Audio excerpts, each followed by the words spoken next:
I want to talk to you about something I tend to bring up a lot in my men's groups, and in the Empowered Mentorship Institute this has come up as well. The concept of the goal is not the goal. You may have heard this said like, the purpose of life is the journey, or something like that. And I discovered this myself when I was on a pilgrimage in Spain, the Camino de Santiago. If there's anybody else who's walked the Camino, hey, buen camino.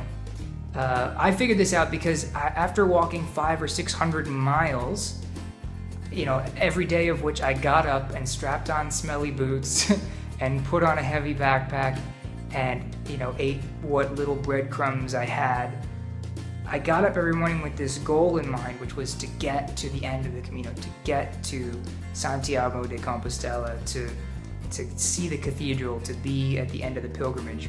And that got me up every morning. That woke me up at 6 a.m. with everyone else, and it got me moving, and it got me through some really challenging times just having that goal.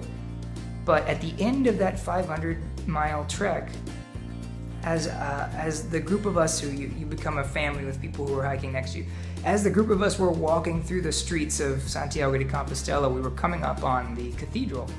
And the way you enter the city, you sort of turn left, and then there's the Camino there, or there's the cathedral there on the left. And I could feel that sense of like in my stomach, in my guts, of like, oh my God, this is it. We're finally here. This is like what we've been waiting for. This is the dream come true. Oh my God. And I turned a corner and felt an overwhelming sense of underwhelmment. I felt like, wow, this was it. This is what I came here for. It's just a building. Now, it's just a really cool, giant, ancient cathedral, but was the purpose to see a building? I think the purpose of the thing was to see myself. And what I realized is that I saw myself in the middle. I saw myself during the journey. And I wouldn't have had the journey, I realized, if I didn't have the goal. So in a way, the goal is the goal, but the goal is not the goal. And this is often confusing.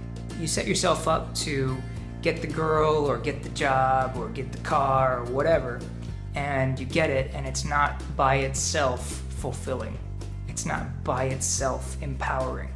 And what you have to realize, what really successful people realize, is the goal, if they set it right, drives them to succeed in areas of their lives that they really want to succeed. But they have to set the goal first. If you set up a goal like, I want to win a Nobel Peace Prize, you will do things to help people's lives in major and massive ways.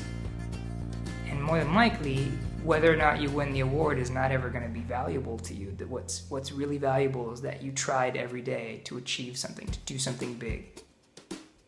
Buckminster Fuller, somebody who I appreciate as the 20th century genius he was,